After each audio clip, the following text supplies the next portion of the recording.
አንድ ቀላል ጥያቄ ልጠይቃችሁ። ሞኖሊንጓል ወይም እንግሊሽ ዲክሽነሪ ትጠቀማላችሁ ወይ?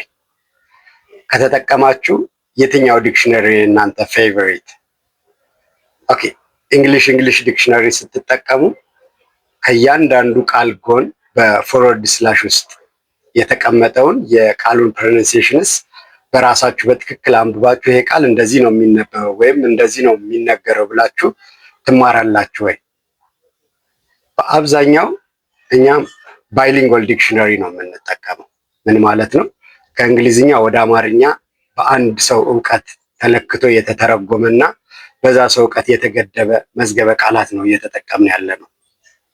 በትክክለኛ አነጋገር ባይሊንጓል ዲክሽነሪዝ ወይም ከአንድ ቋንቋ ወደ አንድ ቋንቋ ለምሳሌ ከእንግሊዝኛ ወደ አማርኛ የተተረጎሙ ዲክሽነሪዎች እንደ ዲክሽነሪ አይቆጠሩም፣ እንደ ትርጉም ሰነድ እንጂ። ምክንያት አንድን ቃል መማር ስንፈልግ ስለዛ ቃል ልናውቃቸው የሚገቡ ሙሉ ዝርዝር መረጃዎችን የያዙ አይደሉም።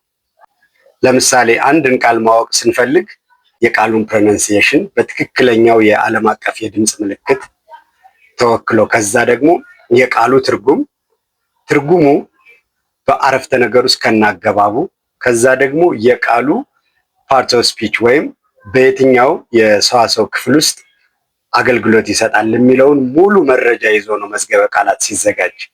እኛ በትርጉም መዝገበ ቃላትነት የምንጠቀማቸው ግን ሌላውን ትታችሁት ፕሮናንሲዬሽኑ በትክክል ያ ቃል እንዴት እንደሚነበብ አካተው አይደለም የተዘጋጁት። ስለዚህ በተለይ እንግሊዝኛ ቋንቋ ሲሆን ደግሞ እያንዳንዱ የእንግሊዝኛ ቃል አነባበቡ መዝገበ ቃላት ላይ ተጽፎ ስለሚገኝ እሱን በራሳችን አንብበን መረዳት እስካልቻልን ድረስ ቃላትን በትክክለኛ ድምፃቸው ማውጣት እንዳንችል ስለሚያደርግ ከባይሊንጓል ዲክሽነሪ ወይም ይሄ ከትርጉም ዲክሽነሪ ወደ ሞኖሊንጓል ዲክሽነሪ ወይም እንግሊሽ ዲክሽነሪ መሸጋገር እንዳለብን ላስገነዝባቸው እወዳለሁ።